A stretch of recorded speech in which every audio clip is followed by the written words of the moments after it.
Thank you for joining us today for today's webinar on partial vehicle wraps with a vinyl cutter. My name is Kevin Rosen. I'm the application specialist here at Roland DGA, and I have the honor and privilege to share the stage with My name is Kelly Kwo, and I'm the tech service manager for Arlon Graphics. Thank you for having me, Kevin. Thank you for being here. I know you're really busy, so I'm really glad we were able to kind of meet up and talk about today's topic. Great. Before we jump into anything, I want to make sure that we kind of cover today's topic so we can actually have a brief overview of what we're going to learn today, some quick takeaways. The first takeaway I want to kind of jump into is how to build a vinyl cutter business with either vehicle wraps, partial vehicle wraps, decals. Also to learn a little bit about the popular industry applications, how to learn, choosing the right media for those applications, and why the GR cutter actually is one of the best ones on the market to actually achieve all these applications. Great topics. So Kevin, I hear it often that the cutters are usually just like taking spillover work from printers. Is that a true statement? No, not really. A lot of today's industry uses a lot of heat transfer materials, and that is big, from jerseys to hockey jerseys to football jerseys to soccer jerseys, you name it. That is one of the biggest industries that we see with the heat transfer single cut heat transfer materials. Think of all the letters, think of all the numbers that we have on those jerseys. On top of that, we also have like window films, right? Yeah. A lot of customers are getting those accentuated window films with their own branding inside of that tint. So you can have this two-tone look that looks pretty nice. Those are very popular nowadays, yes. Yeah, and some other things like stencils or paint masks. If you're going to do hockey masks, for instance, you would need to stencil that and be able to actually just paint over it. It makes things a lot easier, and it saves a lot of customers money that way. A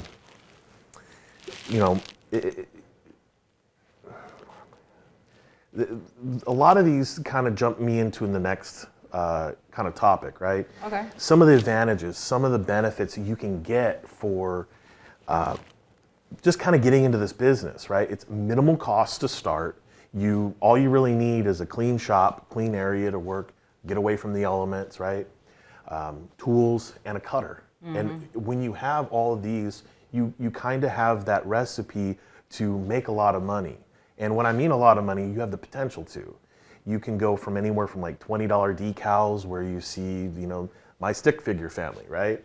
And then you can have, up to 6,000 or more when you're dealing with fleet trucks or, a solid color chrome or gold finish. Yeah, like a detail color change, yep. Or color change to like a Lamborghini or one of those exotic cars. Definitely. I'm seeing a lot of certain industries, and I'm seeing a lot of high demand in a lot of these kind of weird industries where you would think,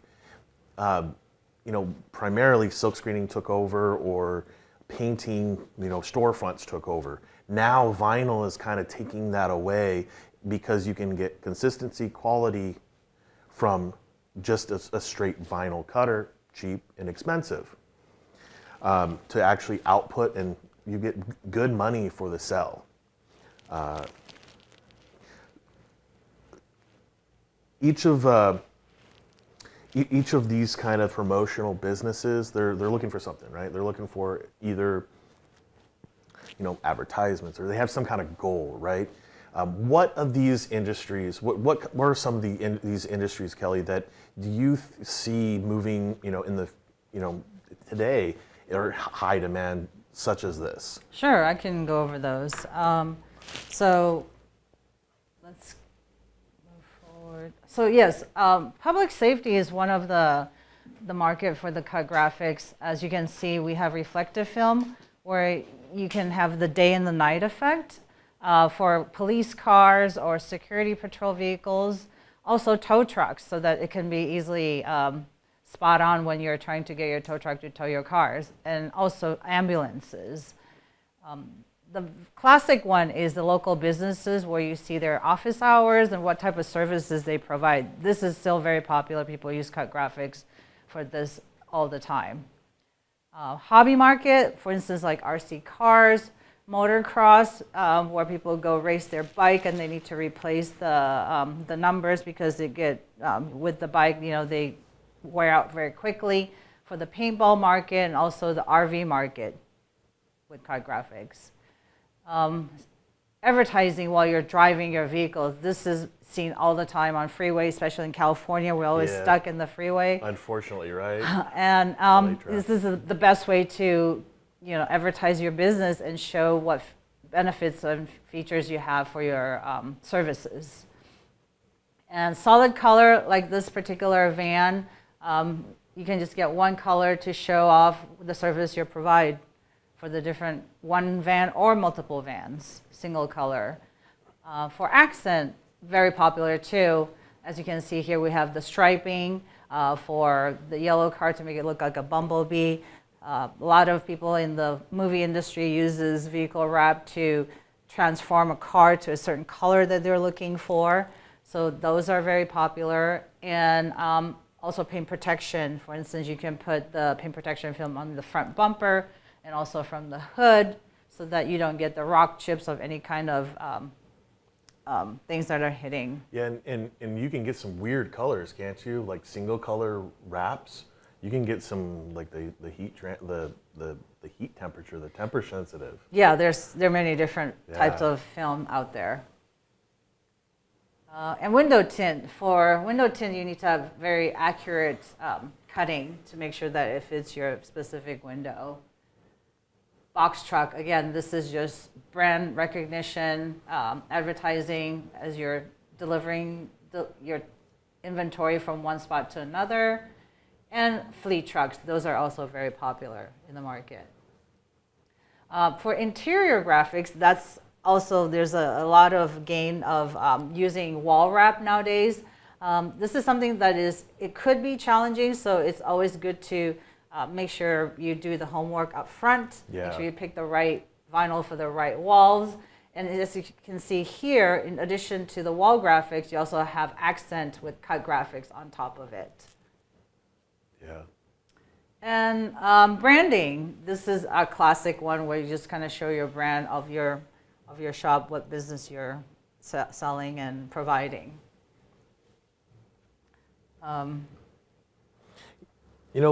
There's a lot of these cool applications that we just saw, but I'm still, if I was to get into this business and I was trying to learn what's the best way and how can I continue to make money, continue to provide the best product for my customer and not really have to deal with that overhead, how do I know I'm choosing the right material? How do I know that the material that I choose is going to have the right tack, or if I should be using even calendar or cast vinyl? That's a very good question. As you've seen through all the slides, there's so many different surfaces that the decal or the material can stick to. So the key is to make sure you pick the right vinyl for the right surface. You have to really home in, like, what is it that you're sticking it to? There isn't really a magical vinyl that can stick to all the different surfaces yet. Not yet, right? Yeah. That's why it's always good to identify what is that surface that you wanted to stick to. That's great. Yeah. Then what's the differences between the calendar and the cast? What's the difference for those cost points? Why is one more than the other? That's another very good question. So let's go over to I just have a summary here between the benefits and features of the cast versus calendar film. For cast film, it's more for a long-term graphics that you want it to last a long time outdoor. And then for calendar, it's more for short-term promotional type of graphics that are like 1 to 3 years type of duration. And the other thing to think about is when you want to wrap your vehicle, does it need to conform to three-dimensional object like the car, right? Does it have to Oh, go over yeah. bumpers? Does it have to go over channels or mirrors? So those you need to use cast film. Whereas calendar film is more for flat application and mild curve that you don't need to stretch the vinyl too much. So for the cast materials, that's where I would do those curves, a full body change, full Correct. body color change. Yes. And the calendar, those could work on those box trucks, those flat surfaces, those flat areas. Yes. That's cool, yeah. But let's say if you want those box truck to last over 5 years, then you still want to choose cast film True, for long true, term. yeah. Well, now that we go into that, what happens if a customer chooses the wrong material for their application, right? They have like a low tack material versus for like a, I don't know, motocross even, right? It's really abrasive. There's, you know, a lot of dirt and dust and debris flying at it. You know, how do I determine if the calendar is probably better or the cast is better? So yes, that's a very good question because motorbike has to be light, so a lot of the parts are plastic. So with that, again, we have to go back to make sure you pick the right material that would stick to that surface, number one. And if it's something that will get destroyed very quickly, then you just pick something that is more changeable. Doesn't need to be completely cast, but just make sure that it sticks and have good abrasion resistant protection. That makes sense. Yeah, Yep. that makes great sense. Yeah. Well, you know, based off of, I mean, looking at all the applications that we currently just went over, looking at all of the types of materials there are, how do I know? Confusing? Yeah, it gets confusing, right? As a brand new shop owner, how do I know I'm using the right material for the right product or for the right application? How do I know? Where is it something that I can get on maybe your website? Is that? Yes, definitely. On Arlon website, the www.arlon.com, you will be able to search by your application. So if you type in fleet trucks, then you'll populate the different types of material, calendar cast that is available for your application. That's really nice to have, yeah. So in addition to that, you can also search for tips and tricks once you know with your application how to best wrap your product. And we are also available, the tech service team, to provide any type of service or just to make sure, oh yes, you did pick the right product. Are there anything else that we need to cover to make sure you have a successful experience with your project?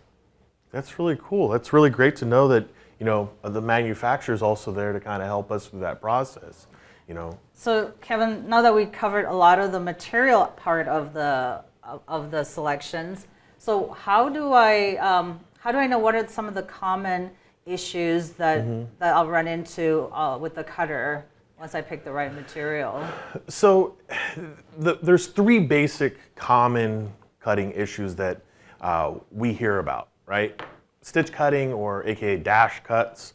That has a lot to do with either your blade being too dull, could be also the blade being too exposed. Okay. It also could be that your cutter pad actually has some grooves and channels in it to where it's actually bouncing when it's trying to cut your material. Okay. With tracking issues is another one. That's feeding the material. The first thing is we want to make sure that there's no cockling of your roll, so you have a nice, good, clean, straight roll.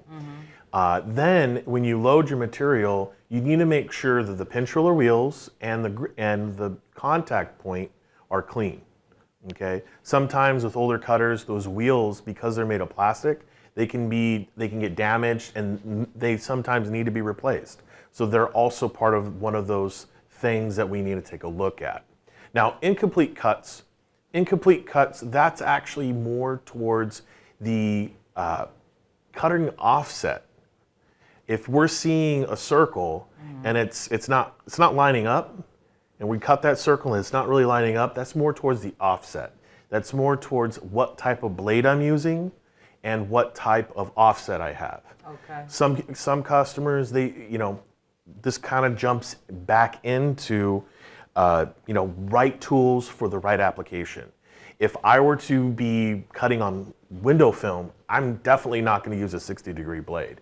That is going to be too narrow of a cutting stroke, and you have high potential to actually cut through that backer because it's a very thin material, Right. versus let's say a thick material such as, I don't know, sandblast or reflective. Okay. Those two materials are going to need a more narrow punch and actually need more pressure as well. So we kind of have to choose the right application with the right tool, in this case blade, and offset to achieve the best performance there. That's great. So the other thing that concerns me would be, I want to make sure my machine is functional. I don't want to have any type of downtime. How do I make sure that it's optimum, that I can just keep pumping out graphics? That's a great question, and we do get that a lot actually. Some customers, I kind of stress the first thing is what's in your control, right? Right. What's in your control is to have the actual consumables on hand. It is important to have that. Again, you're probably going to want several different types of blades, so you have enough for the right job, right? Okay. So you can choose the right tool for that right job. You want to make sure you have cutter pads on hand, just in case you have an operator or you make a mistake or something where the blade actually goes through the material. That happened before, yeah. Into the cutter pad, Yep. and then actually into the metal of the machine. There's like so many different things I need to keep track of. Is there some sort of packet? So, what we did was on our website underneath the Roland DGA store, we actually have made it a little bit easier for our customers. Oh, good. What we did was, if you go under the cutter section and just type in kits, you'll be able to search for your machine and some packages. They're preventative maintenance kits as well. And what they do is they'll contain like your blade holder, cutter pad, including some pinch roller wheels just in case. We also kind of give you a little good discount on that for buying all of them at once. So I highly recommend when you have one of our machines, go ahead and pick up one of those preventative maintenance kits. That way you don't have to keep piecemealing things out and costing you a little bit more money than you need to. Right, and then I don't have everything at one place. Correct. So that's great. Yeah, definitely wanted to get into that. The other question I have is, a lot of times I'm not sure how much blade exposure needs to be when I'm cutting a material. Yeah, blade exposure, yeah. That's a great question as well. The old adage is half the thickness of a credit card, right? For me, it just doesn't make sense because again, right job, right application. Okay. When I think about it, I think about how much blade I'm actually going to need to cut into my material. All we're wanting to do is score the back ear for the most part. So that makes sense, yes. So if half the thickness of a credit card is going to be too much for your window film, but not enough for reflective films. So you're going to have to kind of have that in your back pocket. The easiest way that I remember it is the thickness of my material. That's how much my blade I want to have out. Okay, that's good guideline. Make sure you also don't forget, if you're going to be doing perforated cut, you need to make sure you add that extra little bit for your perforated cuts because you want to punch through that material. Through the liner, right? Correct, okay. the backer, yeah. So how do I keep my machine profitable? Again, with having those, the next step is actually maintaining it, cleaning the wheels every so often, making sure that you're not having too much of a buildup. Take the actual blade holder out of the case, screw off the cap, and clean the inside of that cap. Sometimes you'll have extra media bits that get in there from really fine cuts or even double cuts. Right. Yeah, I think that happened before with one of our customers. Yeah, unfortunately it's a very common thing. and it's very easy to fix. Okay, that's good to know. You know, and that kind of brings us to the overall reason why Roland made the GR 640. You know, we took a look at all of the versatility that you need in a cutter. We look at, you know, the high accuracy that you need, the amount of punch force that you actually need to cut through a heavy, thick material such as your reflective materials, and have the control and ability to have a not light enough cut and still maintain a good cut for your window films. So you have that large variety. Not only that, we also have, we keep one thing in mind, and that's probably one of the most, is we want to make it as easy as possible for our customers. So with our commitment to making things easy for our customers, along with the high functionality of our machine and the exceptional quality and affordable price, I believe the GR is actually one of the best on the market for this specific application purpose. That's good to know. Yeah. So that brings us to the end of our webinar today. I kind of want to briefly touch over some things that we just talked about here. We actually have a list of Born to Wrap classes. For those of you that are in the market, have a current sign business, or want to learn how to do vehicle wraps or even partial vehicle wraps, we partner here at Roland with companies such as Arlon and professional installers, and they come out and they teach you real world experience on how to do these applications. To get to this, go to our website, go to under the support, you'll find workshops, and you'll be able to find the closest workshop near you. So yeah, if you need any type of technical support or any questions about Arlon vinyl, you can always go to our website, www.arlon.com, for more information.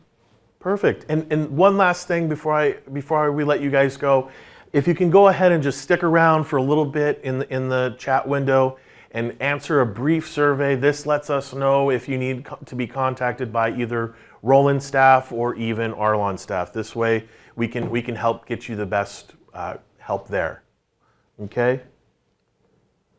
Thank you guys. Have a great day, and thank you for joining me. And Kelly, thank you. Thank you. Thank you very much.